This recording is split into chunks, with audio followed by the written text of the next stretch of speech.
정부가 지난 10월 15일 발표한 11호 부동산 대책의 영향으로 서울 아파트 거래량이 불과 한 달 만에 10분의 1 수준으로 급감했다. 서울 전역과 경기 12개 지역이 규제지역 및 토지 거래 허가구역으로 지정되면서 시장 전반이 급격히 위축된 양상이다.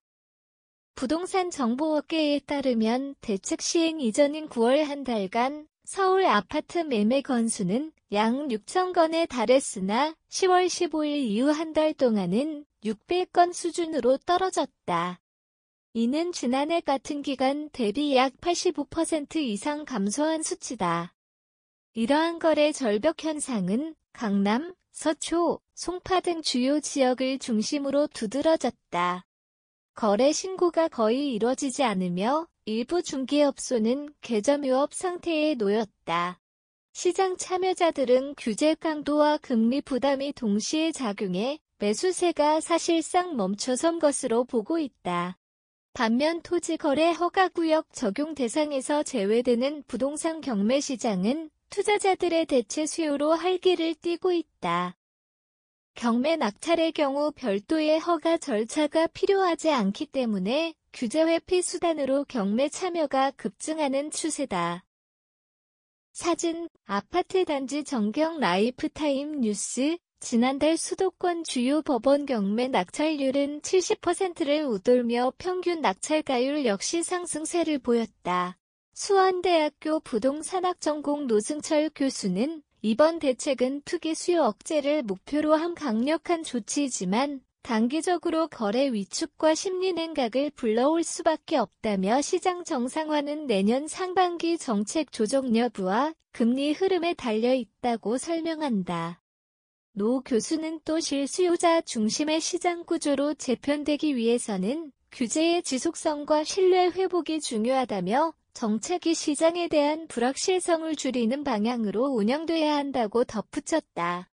전문가들은 공통적으로 이번 거래 감소세가 단기적인 쇼크 수준에 그칠지 장기 침체로 이어질지에 주목하고 있다. 정부의 공급 확대 정책과 금리 인하 가능성이 현실화될 경우 일부 회복세가 나타날 수 있다는 전망도 있다.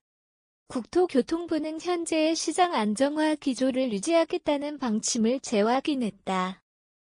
한 관계자는 과열 양상을 미리 차단하기 위한 불가피한 조치로 실수요자의 정상적인 거래 활동은 적극 지원할 것이라고 밝혔다.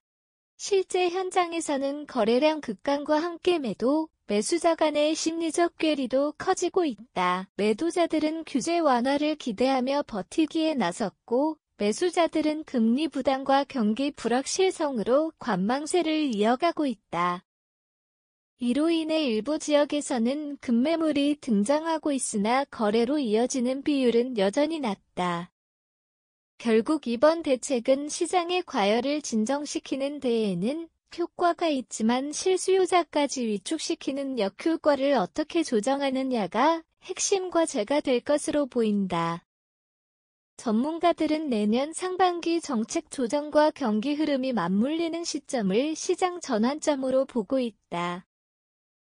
수원대학교 노승철 교수는 단기 침체는 불가피하다고 보면서도 내년 상반기 정책 조정이 이루어진다면 시장 회복 가능성이 있다고 전망했다.